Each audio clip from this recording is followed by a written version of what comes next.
محترم ناظرین، اللہ تبارک و تعالی نے قرآن مجید میں ارشاد فرمایا، اور زنا کے قریب بھی نہ جاؤ، بے شک وہ بڑی بے حیائی اور برائی کا راستہ ہے۔ ناظرین محترم، کیا آپ جانتے ہیں کہ اس کائنات کے اندر سب سے پہلے کون سے بدبخت شخص نے زنا کی ابتدا کی تھی؟ ناظرین، آج کی اس ویڈیو کے اندر ہم اس شخص کے بارے میں بات کریں گے، لہٰذا اس ویڈیو کو آخر تک ضرور دیکھیے گا۔ جب حضرت آدم علیہ السلام اور حضرت حوا علیہ السلام نے اللہ تعالیٰ کے حکم کی نافرمانی کرتے ہوئے شجر ممنوعہ کا پھل کھایا، تو اللہ تبارک و تعالیٰ نے حضرت آدم علیہ السلام اور حضرت حوا علیہ السلام کو زمین پر اتار دیا، اور پھر اللہ تعالیٰ کے حکم سے حضرت آدم علیہ السلام حضرت حوا علیہ السلام کے ہاں اولاد پیدا ہوئی۔ بعض روایات کے مطابق حضرت حوا علیہ السلام کو 20 حمل ٹھہرے، جن سے 40 بچے پیدا ہوئے، اور ہر حمل کے دوران ایک لڑکا اور ایک لڑکی پیدا ہوا کرتی تھی۔ ناظرین، یہ بات یاد رکھیں کہ اس وقت کے قوانین شریعت ہمارے آج کی شریعت کے قوانین سے بالکل مختلف تھے۔ حضرت آدم علیہ السلام کے زمانے کے اندر ایک حمل سے پیدا ہونے والے لڑکے کی شادی دوسرے حمل سے پیدا ہونے والی لڑکی سے کر دی جاتی، جبکہ دوسرے حمل کی لڑکی کی شادی پہلے حمل کے لڑکے سے کر دی جاتی تھی، اور ایک حمل کے پیدا ہونے والے لڑکا اور لڑکی آپس میں بہن بھائی قرار پاتے تھے۔ پھر اسی دوران حضرت آدم علیہ السلام کے ہاں حابیل اور قابیل پیدا ہوئے۔ قابیل کی بہن اکلیمہ بہت زیادہ خوبصورت تھی، جبکہ جو لڑکی حضرت حابیل کے ساتھ پیدا ہوئی تھی وہ اتنی خوبصورت نہیں تھی۔ چنانچہ جب یہ بچے بڑھ کر جوان ہوئے اور ان کے آپس میں شادی کا وقت آیا، تو قابیل نے حضرت حابیل علیہ السلام کی بہن کے ساتھ نکاح کرنے سے انکار کر دیا، اور کہنے لگا کہ یہ تو بالکل بھی خوبصورت نہیں، میں تو اپنی بہن اکلیمہ کے ساتھ ہی نکاح کروں گا۔ یہ معاملہ اس قدر بڑھا کہ حضرت آدم علیہ السلام نے حکم دیا کہ دونوں بھائی اللہ تعالیٰ کی بارگاہ کے اندر اپنی اپنی قربانی پیش کرو۔ چنانچہ جس کی قربانی اللہ تعالیٰ کی بارگاہ کے اندر مقبول ہو گئی، تو وہی شخص اکلیمہ کے ساتھ شادی کرے گا۔ قابیل کھیتی باڑی کا کام کیا کرتا تھا، جبکہ حضرت حابیل علیہ السلام بکریاں چرایا کرتے تھے، جو کہ ایک شفقت اور محبت والا کام ہے۔ چنانچہ حضرت حابیل نے اللہ تعالیٰ کی بارگاہ کے اندر ایک خوبصورت بکری کا بچہ پیش کیا، جبکہ قابیل نے ردی کا گٹھا اٹھا کر جو کہ اس کے کھیت سے نکلا تھا، اسے اللہ تعالیٰ کی بارگاہ کے اندر پیش کیا۔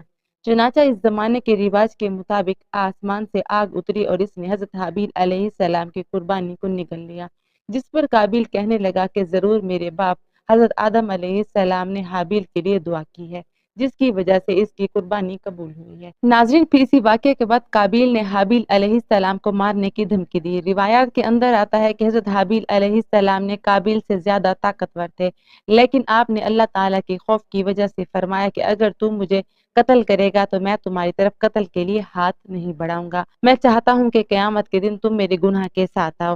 چنانچہ اس دن قابیل نے غصے میں آ کر حضرت حابیل علیہ السلام کے سر پر پتھر مارا، جس سے آپ کی موت واقع ہو گئی۔ حابیل علیہ السلام کو قتل کرنے کے بعد قابیل بہت پریشان ہوا، اور حضرت حابیل علیہ السلام کی لاش کو اپنے کندھے پر اٹھائے کئی دن تک مارا مارا پھرتا رہا۔ پھر اللہ تعالیٰ کے حکم سے 2 کوے آئے، ان دونوں نے قابیل کے سامنے جھگڑا کیا اور ایک کوے نے دوسرے کوے کو مار دیا۔ پھر اس نے زمین کھود کر دوسرے کوے کو اس کے اندر ڈال کر اس کے اوپر مٹی ڈال دی۔ قابیل نے جب حابیل علیہ السلام کو دیکھا تو افسوس کرنے لگا کہ میں اپنے بھائی کی لاش کو بھی نہ چھپا سکا۔ چنانچہ اس نے بھی اسی طرح کیا اور حضرت حابیل علیہ السلام کی لاش کو زمین کے اندر دفن کر دیا، اور قابیل اپنی بہن اکلیمہ کو لے کر وہاں سے چلا گیا، کیونکہ مسلسل شیطان اس کے پاس آتا رہا اور اس کو اس بات سے ڈراتا رہا کہ تمہارا باپ تمہیں قتل کر دے گا، لہٰذا وہ اپنی بہن کو لے جا کر وہاں سے دور کہیں وادیوں کے اندر جا کر بس گیا۔ ناظرین محترم، اس واقعے کے بعد حضرت آدم علیہ السلام بہت زیادہ مغموم رہا کرتے اور اللہ تبارک و تعالی سے دعا کیا کرتے تھے کہ یا اللہ تبارک و تعالی مجھے وارث عطا فرما۔ چنانچہ اسی دوران ان کو حضرت شعیس علیہ السلام کی بشارت ملی۔ حضرت شعیس علیہ السلام جیسے ہی پیدا ہوئے تو حضرت آدم علیہ السلام نے بچپن سے ہی ان کی تربیت پر خاص توجہ دی اور حضرت شعیس علیہ السلام کو تمام معاملات سے آگاہ کیا۔ چنانچہ جب حضرت شعیس علیہ السلام جوان ہوئے اور حضرت آدم علیہ السلام نے انہیں اپنے بعد مومنین کا خلیفہ مقرر کیا اور انہیں اس بات کا حکم دیا کہ وہ اپنے بھائی قابیل اور ان کی اولاد سے دور رہیں اور مومنین کو بھی اس جماعت سے دور رکھیں۔ پھر اس کے بعد حضرت آدم علیہ السلام کے وصال کا وقت قریب آیا تو حضرت آدم علیہ السلام یہی وصیتیں کرتے ہوئے اس دنیا سے کچھ فرما گئے۔ اللہ تعالیٰ کے مقدس فرشتے نازل ہوئے اور انہوں نے حضرت شعیس علیہ السلام کو حضرت آدم علیہ السلام کو دفن کرنے کا طریقہ بیان کیا۔ حضرت شعیس علیہ السلام نے اس طرح سے کیا پھر کچھ عرصہ بعد حضرت شیس علیہ السلام کی والدہ حضرت حوا علیہ السلام کا بھی اس دنیا سے انتقال ہو گیا۔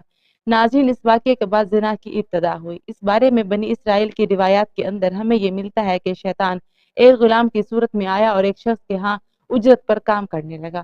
تھوڑا عرصہ گزرنے کے بعد غلام عجیب و غریب کام کرنے لگا اور طرح طرح کے اور نئے نئے لباس تیار کرنے لگا، اور ان کو مدامیر اور گانے بجانے کے آلات بھی بنا کر دکھانے لگا، اور ان کو ایسی آوازیں سنائی ان آلات پر جو انہوں نے آج سے پہلے کبھی نہ سنی تھی۔ چنانچہ وہ لوگ جو پہلے حق سے دور تھے اور فسق اور فجور کے اندر مبتلا تھے، انہوں نے اپنے لیے ایک دن عید کا مقرر کیا۔ اس کے اندر ان کے تمام عورتیں برہنہ لباس پہن کر اور زمانہ جاہلیت کی عورتوں کی طرح نیم عریاں لباس پہن کر آدھی اور مردوں سے اختلاط کیا کرتی۔ ناظرین، حضرت شیس علیہ السلام کے ساتھ رہنے والے مومنین دور سے ان گانے بازوں اور مدامیر کی آوازوں کو سنا کرتے۔ ایک دن ان میں سے ایک شخص کے دل کے اندر خیال آیا کہ میں جا کر دیکھوں کہ آخر یہ معاملہ کیا ہے۔ چنانچہ وہ شخص ایک دن چوری چھپے وہاں سے ہجرت کی اور عید کے دن، جس دن قابیل اور اس کی اولاد فسق و فجور میں مبتلا تھی، وہ شخص وہاں پر پہنچا۔ اس نے وہاں پر جا کر عورتوں کو دیکھا، وہ بہت زیادہ حسین و جمیل تھی۔ اس حوالے سے روایات کے اندر آتا ہے کہ حضرت شیس علیہ السلام ان کے ساتھ جو مومنین کی جماعت تھی، مرد بہت زیادہ حسین و جمیل اور خوبصورت تھے، اور ان کے ساتھ جو عورتیں تھیں وہ بظاہر اتنی زیادہ حسین و جمیل نہیں تھی۔ جبکہ قابیل کی اولاد کے اندر مرد خوبصورت نہیں تھے، جبکہ ان کی عورتیں اور لڑکیاں بہت زیادہ حسین و جمیل تھی۔ وہ نوجوان وہاں کی لڑکیوں کے حسن سے بہت زیادہ متاثر ہوا۔ جب وہ شخص واپس آیا تو اس نے چوری چھپے دیگر مومنین کو بھی اس حوالے سے خبر دی۔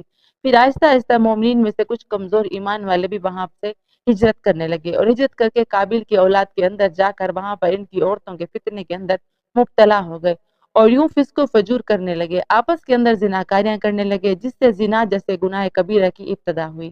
ناظرین، روایات کے اندر آتا ہے کہ حضرت شیس علیہ السلام کے ساتھ رہنے والے مومنین کی تعداد بہت کم ہو گئی تھی، جبکہ قابیل کا گروہ بہت زیادہ طاقتور ہو چکا تھا۔ چنانچہ وہ اپنی بستیوں کے اندر بھی فتنہ فساد پھیلاتے اور اپنی بستیوں سے باہر نکل کر حضرت شیس علیہ السلام کے ساتھ رہنے والے مومنین کو قتل کرتے اور ان کو طرح طرح کی تکلیفیں اور رضائیں دیا کرتے۔ یہ تمام روایات بنی اسرائیل سے لی گئی ہیں، جس کے بارے میں حضور اکرم صلی اللہ علیہ وآلہ وسلم نے ارشاد فرمایا ہے کہ جب تم بنی اسرائیل کی روایات میں سے کوئی روایت سنو تو نہ ان کی تصدیق کرو، بلکہ یہ کہو کہ جو اللہ تعالیٰ نے نازل کیا ہم اس پر ایمان لائے۔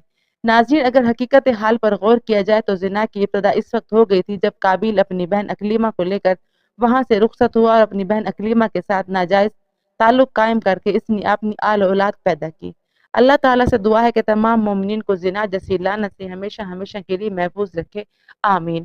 ناظرین کرام، آج کی ویڈیو میں بس اتنا ہی، ملتے ہیں بہت جلد ایک نئی تحقیقی، تاریخی اور معلوماتی ویڈیو کے ساتھ۔ دیکھتے رہیے ہمارا چینل۔ اللہ رب العزت آپ کا حامی و ناصر ہو۔